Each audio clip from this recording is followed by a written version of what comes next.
Welcome, everyone, to today's panel, which is a partnership between Reuters and the World Economic Forum on global threats to press freedom. I'm Steve Adler, editor-in-chief of Reuters, and it's my honor to be moderating. Let me set the context with Article 19 of the Universal Declaration of Human Rights, which was a founding document of the UN. And it declares, quote, "Everyone has the right to freedom of opinion and expression. This right includes freedom to hold opinions without interference and to seek, receive, and impart information and ideas through any media and regardless of frontiers." So to the extent there was at least a partial consensus around these principles, it appeared to unravel after 9/11 and the escalation of the global war on terror, as security often took precedence over free expression. Emblematic of that change is the fact that while 81 journalists were in prison at the end of 2000, 250 are behind bars today, so it's 3 times as many. So these days, a burst of nationalism and authoritarianism has led to more vilification of the press, including by the US president. Many countries are criminalizing so-called fake news or equating reporting with espionage. That's what Myanmar has done with 2 Reuters reporters, Walon and Josa U, who were sentenced to 7 years in prison for reporting accurately and fairly on military and police massacres of Rohingya Muslims in Rakhine State. And of course, the brutal 2018 assassination of Washington Post columnist Jamal Khashoggi in the Saudi consulate in Istanbul haunts everyone who cares about press freedom and human decency, as does the 2017 murder of Maltese investigative journalist Daphne Caruana Galizia, whose journalist son is on our panel today. You can see from the Freedom House graphics, which are in fact up behind the stage, how much press freedom has declined globally in recent years, with just an estimated 13% of the global population living in countries with a truly free press. Since 1992, 855 journalists have been murdered around the world, and no one has been held responsible, no one, in more than 85% of those cases. Today, we have an expert panel to explore the significance of the current decline in press freedom and what can or should be done to reverse the trend. We'll consider to what extent a free press is a positive force in creating the transparency necessary to facilitate strong societies, innovation, robust trade, economic growth, the kinds of things people at Davos care very much about. Is sunlight, in fact, quote, "the best of disinfectants," as US jurist Louis Brandeis has asserted? Or are there good reasons for some restrictions on speech, such as clamping down on disinformation and promoting security and stability?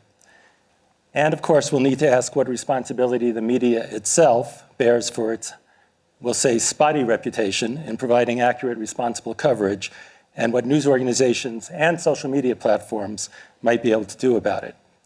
I'll introduce our terrific panelists. We really have an amazing panel. I'll introduce them in alphabetical order. Marty Baron, who's on the end here, is executive editor of the Washington Post, and famously in the movies, former editor of the Boston Globe. Matthew Caruana Galizia, who was a data journalist and lead software engineer at the International Consortium of Investigative Journalists, but now he's focusing mostly on working to pursue justice for his murdered mother. Tina Kandelaki is general producer at Russia's Match TV, the national sports channel of the Russian Federation, and co-owner of Apostol Media Group, which produces programs for leading Russian TV channels, and a major player on social media, which we'll get to a little bit later. Kumi Naidoo is Secretary General of Amnesty International and former Executive Director of Greenpeace International. And Aleksandar Vučić is President of Serbia and formerly that nation's Prime Minister. So let's get started. And I do want to start with Marty and a question about Khashoggi. First of all, are you disappointed in the global reaction to the assassination of Khashoggi? And would it make a difference to press freedom generally if there was more kind of global public support for him and support for finding out what actually happened? Well, we're disappointed all along the way. We're disappointed with what the Saudi government did, first of all. This was Jamal Khashoggi walked into a diplomatic mission to obtain documents for his imminent marriage, and he was brutally murdered. He was dismembered. His body still hasn't been found. The Saudi government said from the beginning that he walked out freely, that they did nothing, and we learned later that in fact he was murdered. And to date, we feel that there hasn't been full accountability for that murder. And we don't feel that the U.S. government has brought enough pressure on the Saudis. We don't feel that other governments have brought enough pressure on the Saudis because of this. And I think that, we have to take a look at, well, why was he murdered? He was murdered for expressing an opinion that at times was contrary to the official opinion of the Saudi government. And we also have to look at, well, how do we know what actually happened there? Because the Saudi government initially lied about what occurred there. And the reason that we know about that is because of a free press, a press that investigated this, which was persistent, that tried to unearth the facts and did unearth the facts. And then ultimately the Saudi government needed to acknowledge that in fact a team of individuals went from Saudi Arabia to Turkey, to Istanbul, with the express purpose of murdering him. And that's why we need a free press, is to dig deeply and to hold people accountable. And so we're dissatisfied all along the way, obviously dissatisfied with a brutal murder and horrified by a brutal murder of one of our colleagues, but dissatisfied that the world is not bringing enough pressure on a government that engages in those kinds of activities. So just to begin to tee up a question I know we'll deal with more broadly, why should businesses care? I mean, so much of what journalists write are considered negative by businesses. Businesses hire whole PR staffs to try to deflect journalists from finding out what's going on. Why should businesses care about something like the Khashoggi murder or press freedom generally? Sure. I think back to when I was in college and I read Milton Friedman's book, Capitalism and Freedom. He at the time was focused on how you need economic freedom in order to have political freedom. But I think the reverse is also true. In order to have economic freedom, you have to have political freedom. And what is at the base of political freedom? It is freedom of expression, and that's why it's in the UN Declaration of Human Rights. And there is no democracy in this world without a free and independent press. And why do you need it? Because otherwise it reverts to a government where things are decided not based on the competition of ideas, but based on corruption, based on cronyism, based on favoritism, and a role of an independent free press and a responsible press is that it holds government accountable when it engages in those kinds of activities. Okay. Let me turn to Kumi Naidoo. You've said, quote, the patterns of oppression that we're living through are interconnected. So I was wondering, in your work, what do you see as the interconnections between free press and human rights? The connection between free press and human rights is fundamental. Firstly, for Amnesty, as well as other civil society organizations, whether they're NGOs, trade unions, faith organizations, and so on, we actually critically need a free press to tell the stories of the work that we are doing at the local level. And the truth be said, we in civil society have always had a problem of not being able to have access as much as the issues that we feel that we're handling. As climate change is showing, I mean, some of us have been banging on for decades on climate change. Most of the mainstream media ignored it because our governments and businesses were pushing back on it and so on. But the three freedoms that are most critical from Amnesty's perspective in terms of for making of a vibrant democracy, it's the freedom of association, the freedom of assembly, and the freedom of expression. And obviously, media freedoms is right there at the center. I would like to say, though, that it's important that we contextualize this conversation within a broader kind of analytical narrative, and would like to introduce a thinking from a French philosopher, Althusser, who said that most of us make the mistake of thinking that governments and businesses and people in power control the narratives by the deployment of what he called the repressive state apparatus, that is force, army, police, formal laws. But then he went on to say, but actually the bigger threat for us is the ideological state apparatus, which is the freedom, the media environment centrally. Today it includes social media, obviously, framework for religion, schooling, and so on. So let's be blunt about it. The conversation we're having here at Davos, if I can be quite brutal, is not the conversation we should be having right now.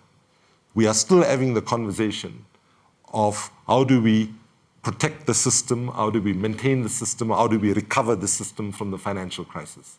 If the 2008 financial crisis, as well as the 1997 Asian financial crisis, taught us anything, it should be that what Davos and this forum should be doing is looking at system redesign, system innovation, and system transformation. Because the current system, you can do whatever you like with it, it's not going to get us to addressing inequality, the fourth industrial revolution, and certainly it's not going to help save our children and their children's futures from climate change. Okay. Thanks, and I'm sure we'll come back to some of those issues. Let me turn to Matthew, and then I'll come back around to President Vučić and Tina.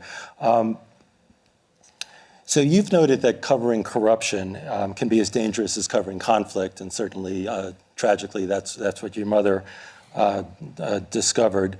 Speaking, again, largely to a business audience, what would you say is the good to society and the economy of actually covering corruption? What I'm trying to get at is, we in the press can be very sort of self-righteous about how it's wonderful to have free press.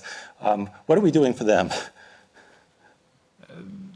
I mean, we need to remember that journalists are not prosecutors. They're no kind of judicial authority. They have no executive power. They're the investigators of last resort. That's what my mother was. Journalists only have to investigate corruption when everything else that comes before them has failed to some extent. When institutions have collapsed, they've been kind of strangled by executive power. They're no longer independent, compromised. This is what happened in Malta. This is why my mother was investigating cross-border corruption. If the institutions of the Maltese state were doing their job, then she would have never had to investigate this, and she would have never have had to put her life at risk, and she would therefore have never been murdered. Mm-hmm. It's a sign of institutional collapse. So I think the question is, why the journalists have to even investigate these stories in the first place. Mm-hmm.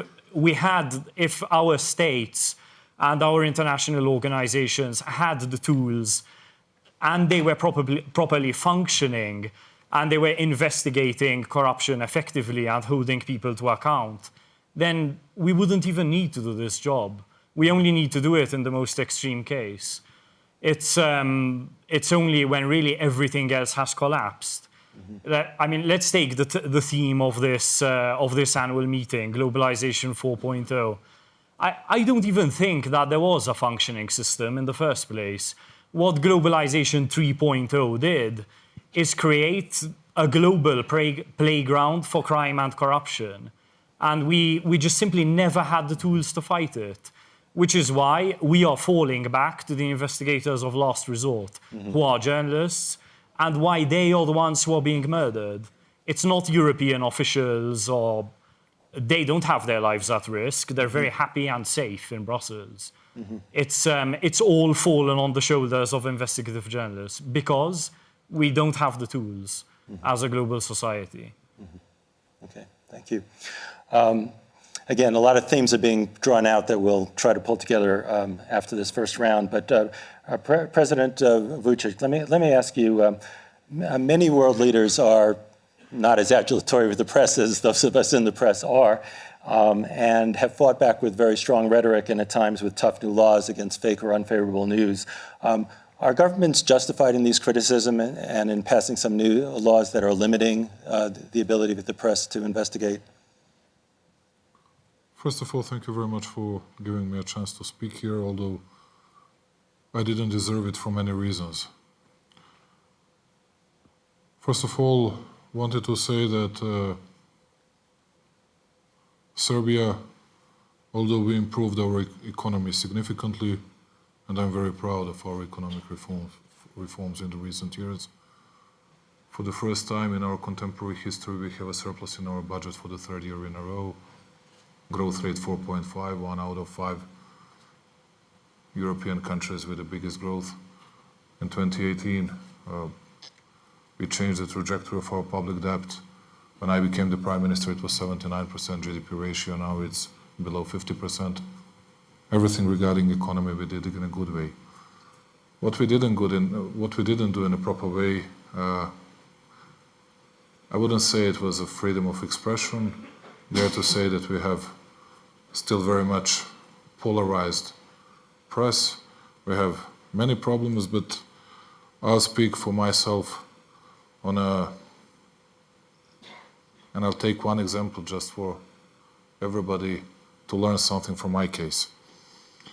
Matthew was speaking at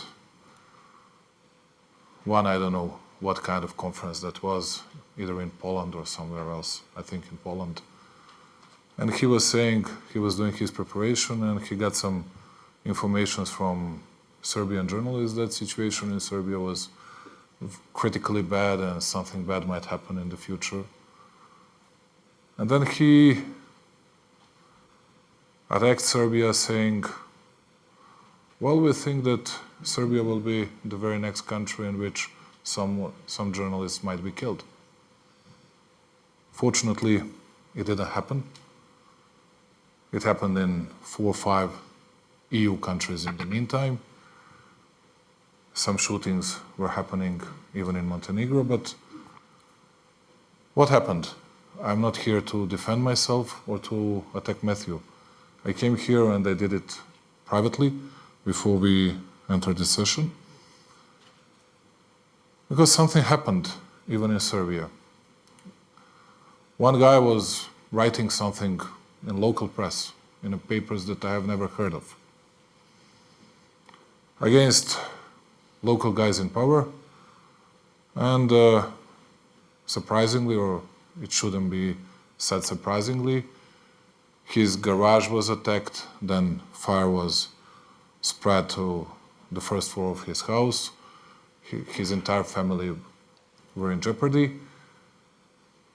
And then I started thinking of Matthew's words. Although I didn't believe that it might happen in my country, because I thought everything was only false allegations. And I still think that a part of it, anyway, was something like that. We arrested a guy that ordered that. We arrested a guy and a lady that committed that. But still, mastermind hasn't been arrested. And we think that we know who was behind it. And I can say that we expect to finalize the case with all the evidences and proofs within, I can't say, a week or 10 days. But after that, I learned something and I started to be very cautious and very much afraid. And that's why we need to finish this case and we need to be so-called brutal in all similar cases. And I'm speaking about our responsibility. I'm not criticizing guys from the opposition that are saying for our journalists are sluts or whores if they don't like what they do. No, I'm speaking about ourselves. And on the other hand, we haven't criminalized fake news or people that are violating in a way professional ways of delivering the truth.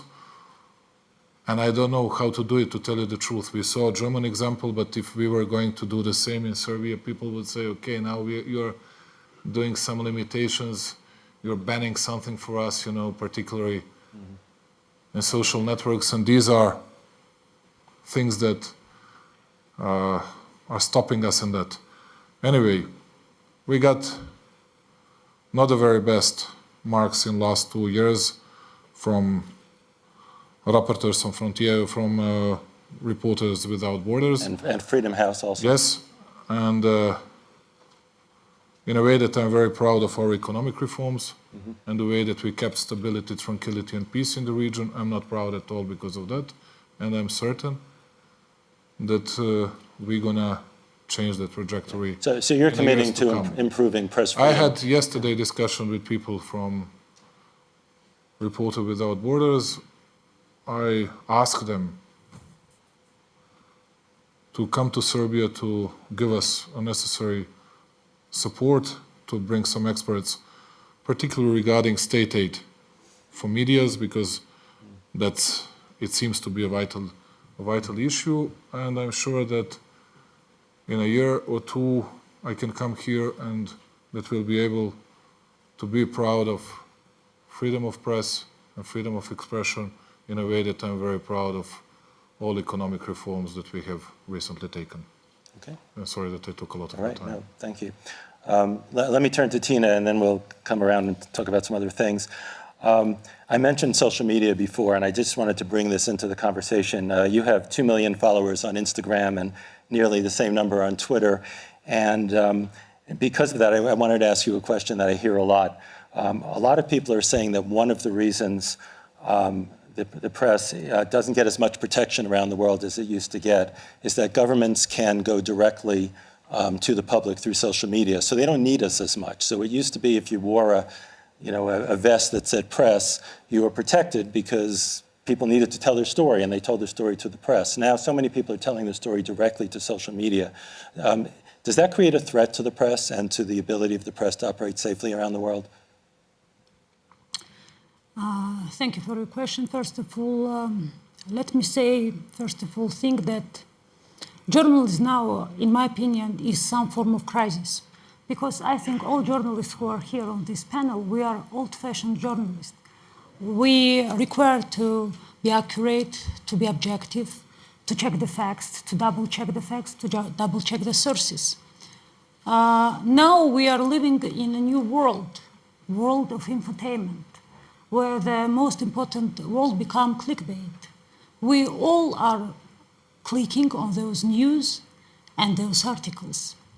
And this clickbait brings us into new reality, where I completely agree with you. There are three important things.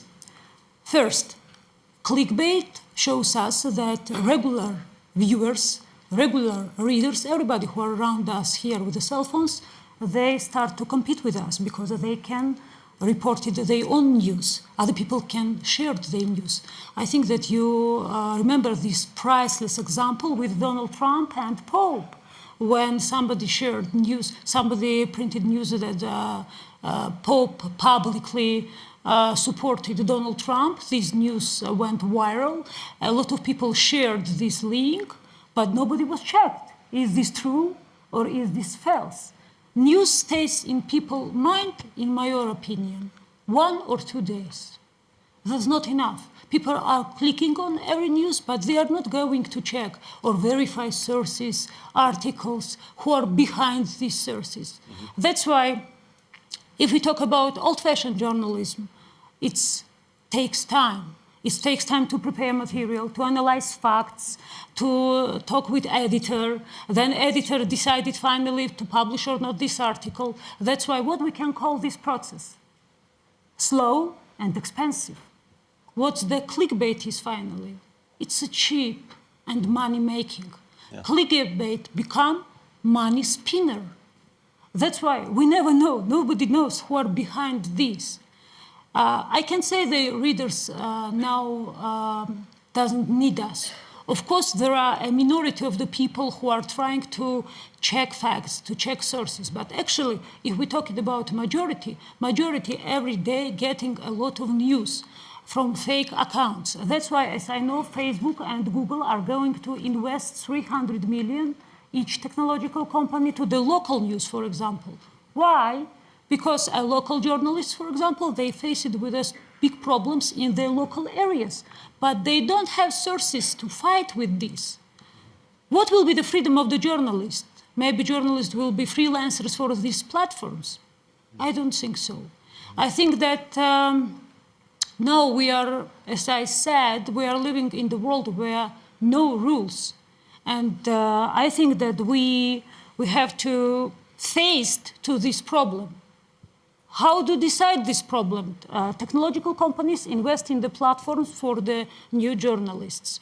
Governments, of course, they have to pay attention on this new media world. But I think that we don't have possibilities to control clickbait, because in old-fashioned journalism, when you have time to prepare your material, it's a slow process that gives opportunity to editor, check everything, and to control, actually, let's say, everything. Clickbait is uncontrollable process. And I think that there is a main threat that we faced right now. Mm-hmm. Okay, thank you. So a lot of threats have come out. One I'd like to come back to is really the question of whether you can have a successful economy and a successful business and not have a free press. And often people use China as an example of a place that's been very successful financially, has built a dramatically growing economy. It's just, the growth is slowing a little bit, but over many, many years, the economy has grown effectively. And, with acknowledgement of the government believes that, more controls on the press are appropriate to create a more stable society. So, I'd like to put that question. Does the China example suggest that economies can, in fact, prosper and grow without free expression? I don't know, Marty, you want to take a shot at that and then open it up more? Well, yeah. I think that obviously you gave a prime example of an economy that has grown without freedom of expression, and to some extent things have gotten worse. To some extent things have gotten a bit better in China. I guess it depends on the perspective that you have on that. I think we need to look at other examples too in other developed economies, which have definitely benefited from having free expression and having a free press. It means, as I said before, that that companies, the economy in general, is governed by the rule of law, as opposed to the whim and desires of those in power, governed by the desire of those in power to stay in power, and that there's an actual competition of ideas. There's a competition of companies. I think that leads to greater innovation, greater progress than what you will find in controlled economies. And I think that that's been proven out over a long period of time, so that power doesn't just go to those who have the biggest megaphone, or to those who hold the most power already, but that it's available to other people. And so you see the growth of new companies, and that they know that the decisions will be made by consumers, whether they're business consumers or individuals as consumers, rather than decisions being made by a government. They will decide who wins and who loses, often based on who supports them. And I think that's a more probable route to success, even with some contrary examples right at the moment. Yeah. So a related question, open up to anybody, but a lot of multinationals will take the position that working in authoritarian countries or countries without a free press ultimately is helpful, because the engagement enables the country gradually to kind of become more progressive around those issues. And so often they'll agree to censorship or to restrictions on intellectual property on the theory that if you engage, you'll have more opportunity to change it. Is that something that others of you think makes sense, or is justified by the facts? It sounds a little like wishful thinking to me. Very often part of the problem is that the companies inevitably participate in corruption. Mm-hmm. And that makes things, it doesn't just guarantee the continued existence of censorship regimes, but it also makes it more dangerous for people who are trying to do something about those issues, because it means they're even more alone. They not just do not have the backing of their government, but they don't have the backing of multinationals that are supposed to be liberal, or that themselves depend on the existence of liberal democracy for their continued business. Mm-hmm. Stephen, I think it also pivots around the question of what kind of business we're talking about and what kind of media we're talking about. Because, if your starting point is that the nature of how business operates in the world is really all pretty good, it's fine, we just need them, free media to run alongside them, then that leads you to one set of analysis. If your starting point is that the economic system that we have right now has patently failed to deliver basic services, basic needs for the majority of people on our planet, that the inequality has reached a point of unsustainability, that we have essentially got a consumption economy that the planet cannot anymore sustain, if we look at the science. When you add all of those facts together, then we have to say that actually what we're talking about is we need a different media environment and we need a different business environment. We need a business environment that reduces the inequality gap. We need to address, and I know this is not a very good place to say this, but we need to address the question of CEO compensation and the bonus culture, which is part of what drives the kind of reckless behavior that we saw that contributed to the global financial crisis. We also need to then ask ourselves, media, we can't talk about the media in a homogenized way, right? Because if we're talking about state-owned media like we have in Russia and China and so on, predominantly with a few that are tolerated on the sides, that's one reality. If we're talking about the US, where you have multiple opportunities, it's a slightly different. But one thing I should say about the US, as somebody who's lived in the United States, right, as a student and then worked there, at the end of the day, the media that has the capability to penetrate national consciousness, that frames the debate, that frames national discourse and so on. And let's be blunt about it. In the US, like if I do a survey with Europeans, I ask the question, how many of you, whenever I encounter anti-American sentiment, like say during the Second World War, the Iraq War, I wasn't alive during the Second World War. Second Iraq War. Second Iraq War is what I meant to say. So let's do the experiment, right? How many of you have watched CNN International? Please raise your hands quickly. How many of you think CNN International, keep your hands up please for a sec. How many of you think that CNN International is a radical left-wing or an ultra-liberal news source? Keep your hands up.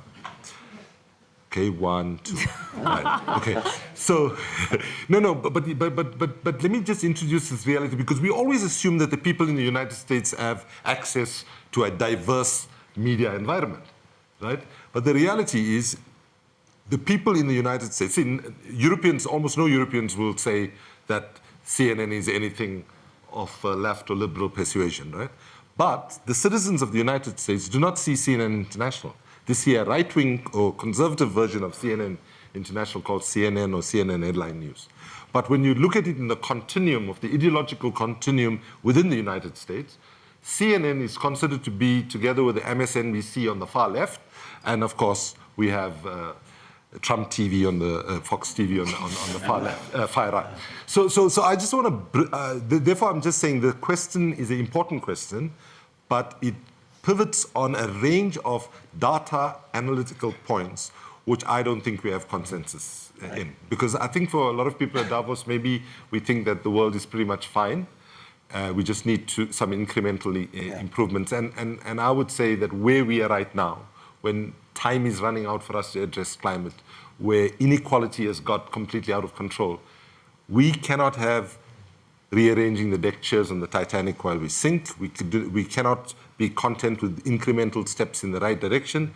We need fundamental, deep thinking. I don't know the answer, but I know that the current reality is not the solution. So I mean, I guess one response to that would be, if you're a real free press absolutist, your answer would be, you want to facilitate and allow a free press across a wide spectrum, and you wouldn't want to be making too many judgments about, well, this press is okay and this press isn't, based on the ideology. A First Amendment absolutist would certainly say that in the U.S. That's fine.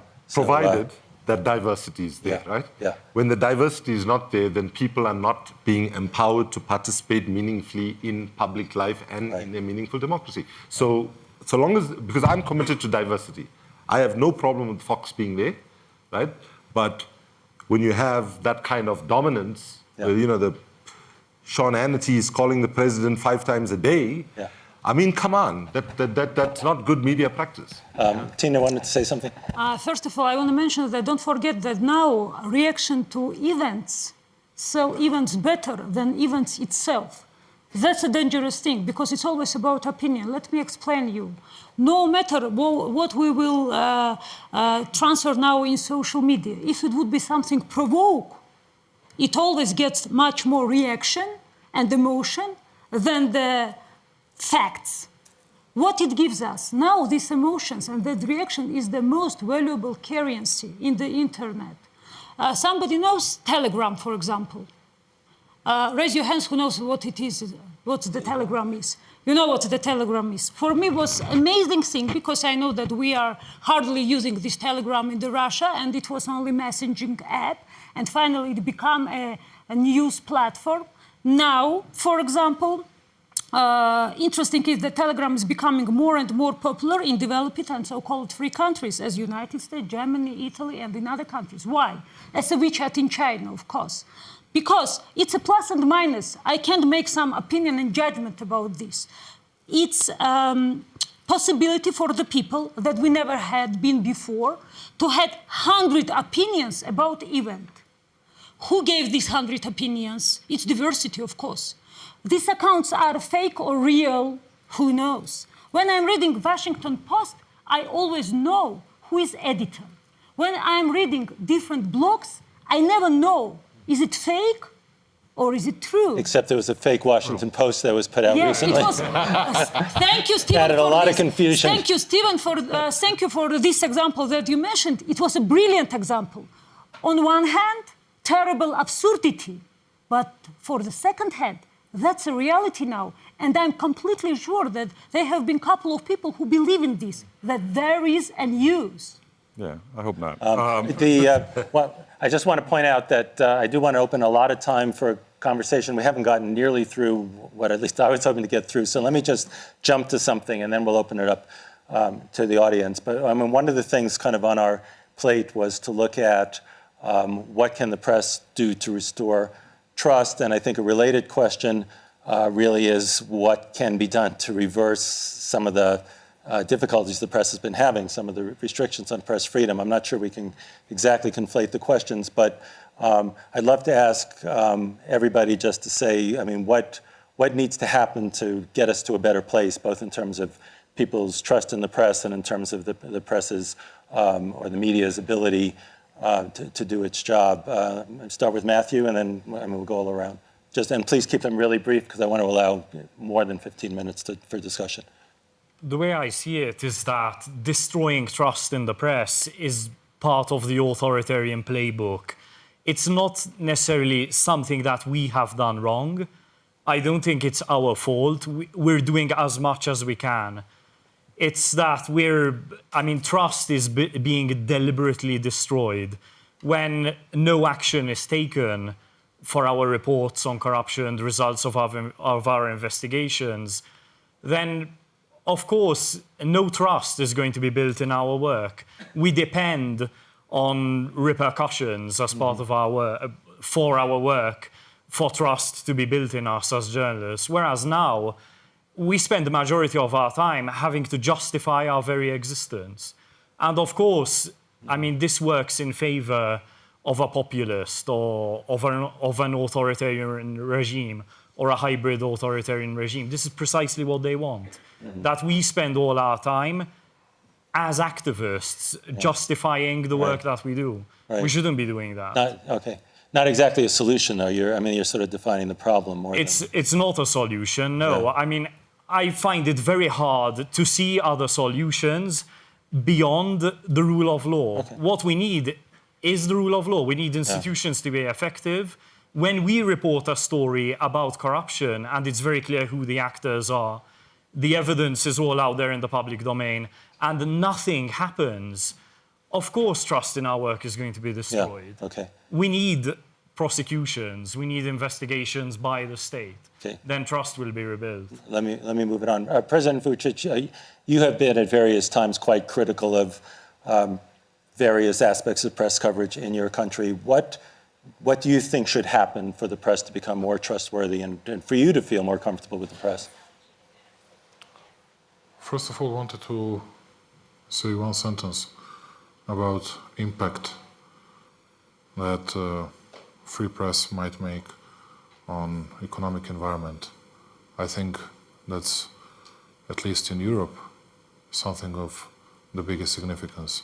Not the biggest, but almost the biggest significance, because Serbia attracted 60% of overall Western Balkans FDI.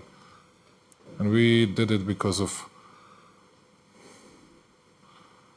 good laws on economy, good bankruptcy law, very flexible labor law, good subsidies and incentives. And I think that we were able to attract even 70 up to 75% of overall Western Balkans FDIs if we could boasted ourselves of having better results. Can I ask you to keep the answers really short, otherwise Yes. we won't get to the audience. Okay, Yeah. sorry. 2 more sentences. I agree with almost everything that Matthew said. There is something else I wanted to add. We'll have to change ourselves.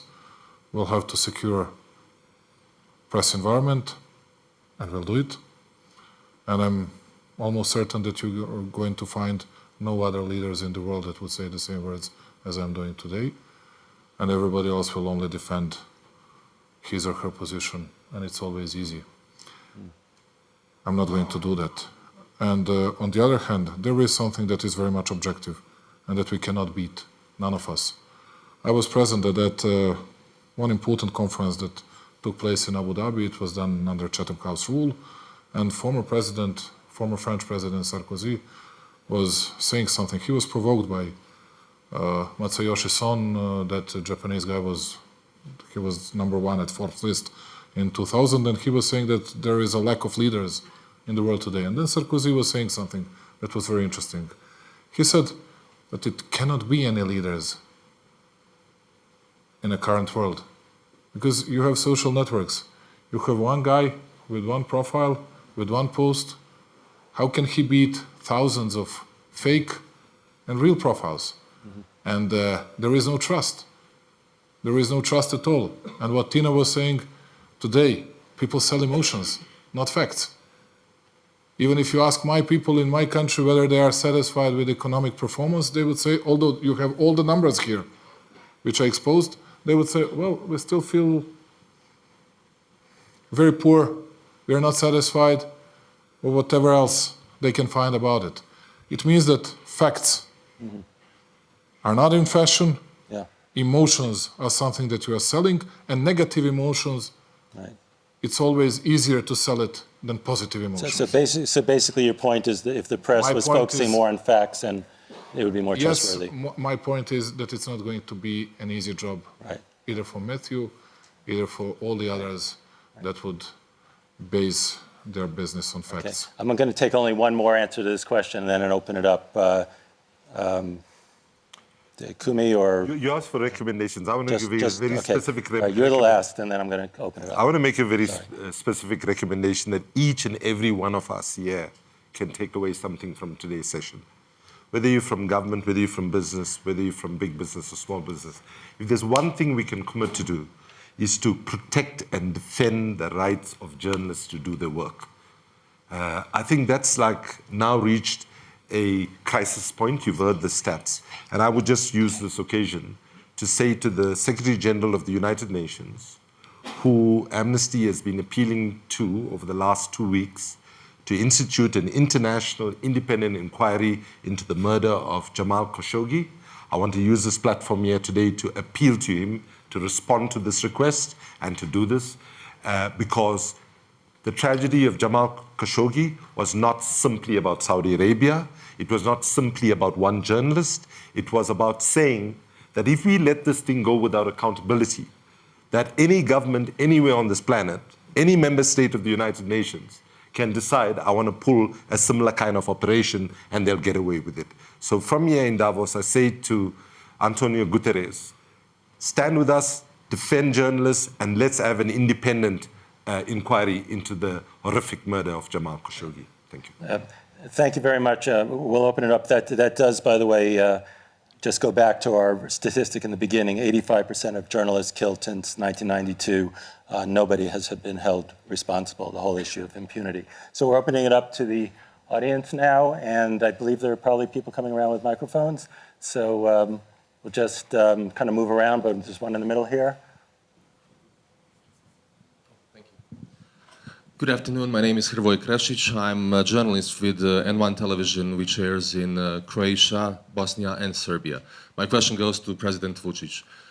You said you were yesterday visited by Reporters Without Borders, and if I'm correct me if I'm not, they said that the biggest issue in Serbia is verbal aggression made by those in position of political power towards journalists. Now, thinking of that, my network that I work for is still quite critical towards government in Serbia. For a very long period of time, whenever my colleague would come to your press conference, you would emphasize that the question is coming from somebody from the American N1 television. Why would you be doing that in a country that was bombed by NATO, and we're constantly repeating towards somebody that is somehow connected with US is not exactly a compliment? Thank you for saying this, because it's not only the fact that I'm running away from this type of questions, and I saw that it raised huge interest, not only in my country, but in the entire region. And it shows something. First of all, dear Hrvoje, you couldn't find anything bad that I said about network you belong to. And it's good that you heard that they're doing their job criticizing our government 24/7 with no problems at all. That's something that I'm proud of. On the other hand, yes, I was saying that till 6-7 months ago. Then one of your journalists asked me not to do that anymore. And after that, I haven't repeated it. And I said to them, why do you mind that? Was I saying something that was not true, or was it hurting you? They were saying, yes. We didn't feel well when you were saying that we were coming from the US television. And I said, okay, I'm not going to repeat it. And it has never happened again. And I'm the only one, just for you to know, because it's not that everything's black and white.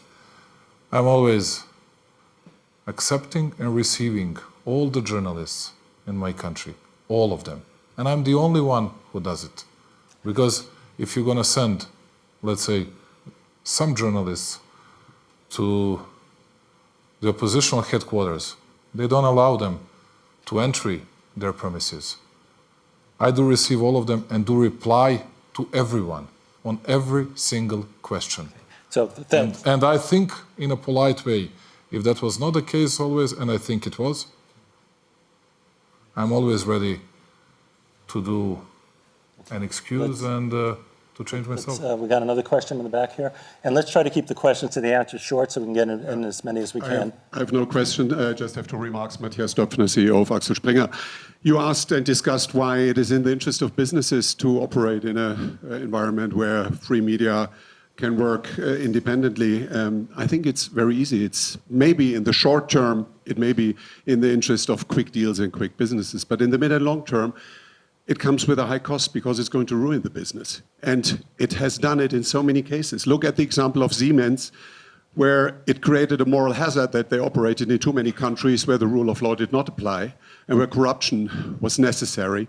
And it basically almost destroyed the company. And look to the car industry operating in China, where now the changes are going to either lead to the situation that they have to leave the country or that they have to get Chinese shareholders in order to survive. And the CEO of Daimler has already apologized publicly because they have quoted in one of their advertising pages the Dalai Lama. I think that's a very clear warning sign that societies without free journalism, without freedom, rule of law, and human rights are going to be very destructive for businesses in the long term. And the second remark that I just want to raise, if it's about independent and free media, I think it is also about intact business models. And I'm just under a kind of shock that just yesterday in Brussels, after years of work on a copyright reform that enables publishers, everybody knows that print is going to die rather sooner than later, to establish successful business models in the digital world based on copyright protection,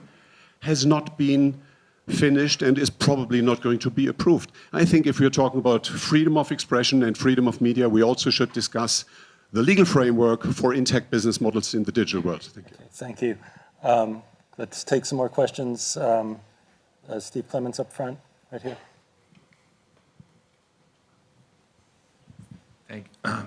Thank you, Steve Clemens with The Atlantic. Stephen, you started with a reference to the UN Declaration of Human Rights and the right of free expression.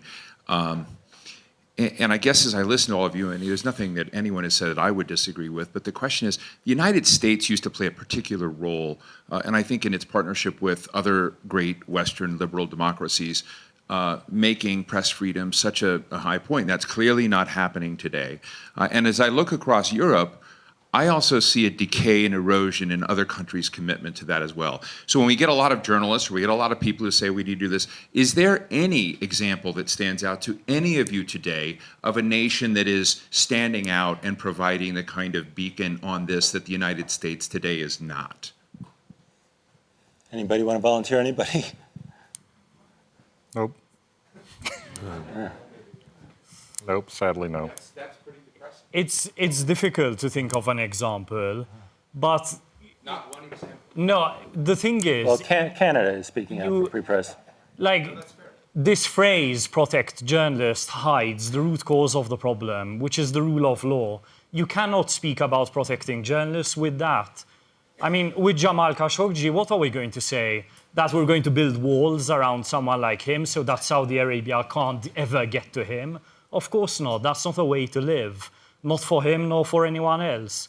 And we don't want this kind of peaceful coexistence of journalists who say whatever they want and corrupt politicians or business people who do whatever they want. That's not what we want. We don't want this kind of dirty deal. What we want is the rule of law. And I would say that the countries that are the beacon of hope are the countries like Netherlands, Germany, that they simply don't care about offending other members of the European Union. They're always going to uphold the rule of law, no matter what. They've made that kind of commitment. So, I mean, those countries are a beacon to countries like mine, which are in rapid decay. Go ahead. Interesting you mentioned Canada. My name's Goldie Hyder. I'm the CEO of the Canadian Business Council of Chief Executives. You're right, Canada is not only standing up for journalists, it's also been most recently announced it's going to support an industry whose financial model is very much in question. And that's been a subject of much debate in Canada. I'm wondering your point of view on the notion of state involvement. I believe the President mentioned also in supporting an industry whose financial model is such that people are finding an alternate source of information. How much can you do that? How can you do that without compromising the role that you play in society? Marty, you're sitting in a capital of a country. Do you have thoughts about state support? Well, yeah, I mean, my own personal view is I'm not in favor of state support for media organizations. I think that makes the news organizations captive to the state.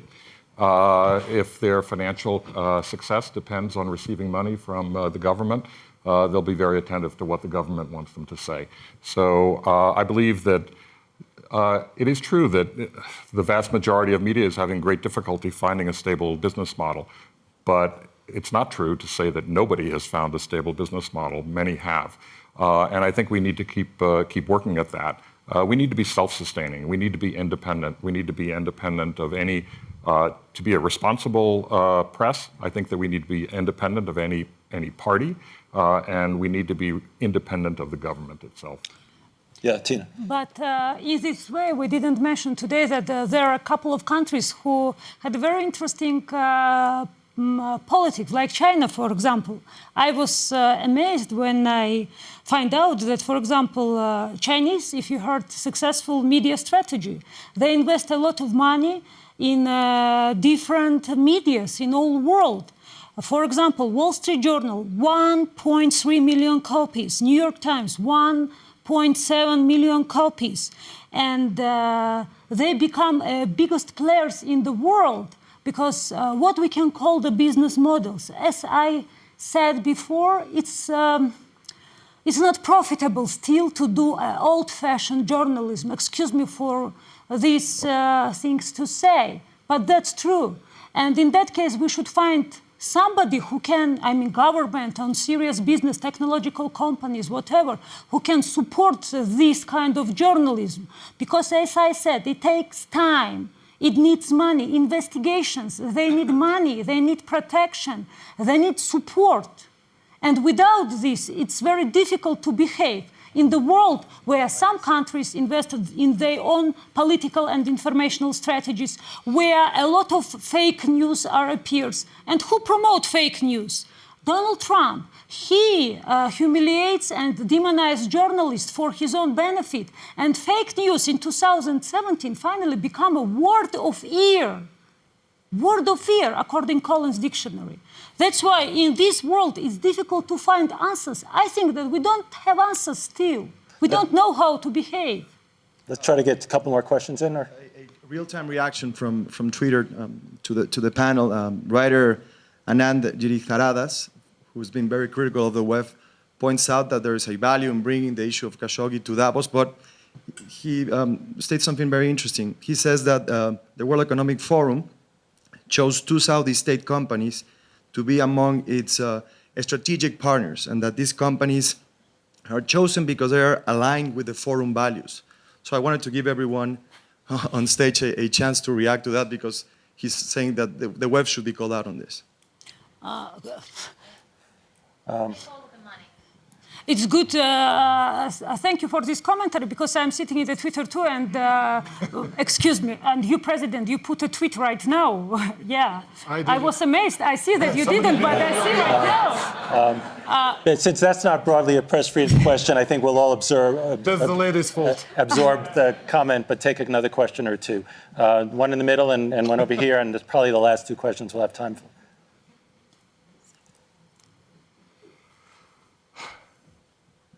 Hi, Matt Harrington from Edelman, and I just wanted to go back to the conversation about trust earlier.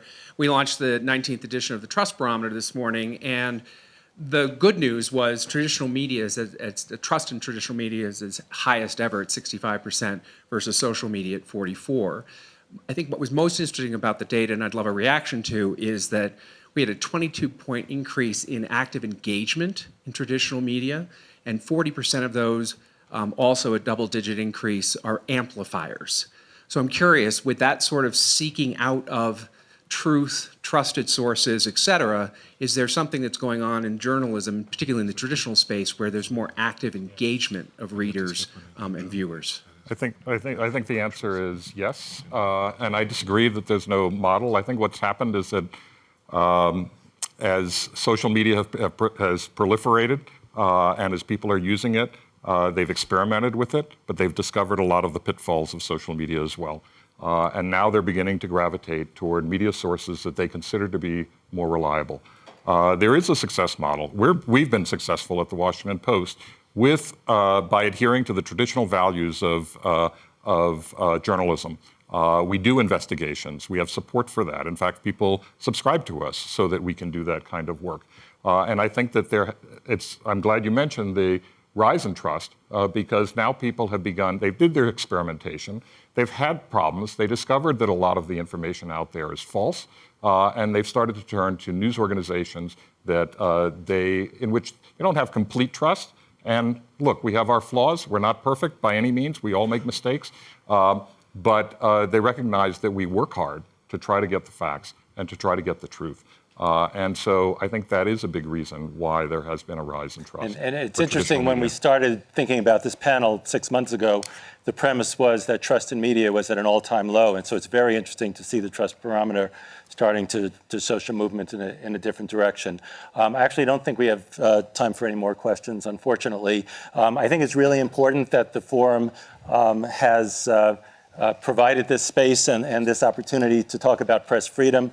To my knowledge, this is the first time we've had a full conversation about press freedom on one of the big stages. So I think it's a good sign. And I do want to say that the engagement of multinational organizations, multinational companies, the business community, as well as journalistic community is incredibly important for the future of press freedom. So I especially appreciate that you're all here, that you care about this issue, and maybe we'll see more progress next year in the Trust Barometer. Thank you so much for being here. Thank you to the panel.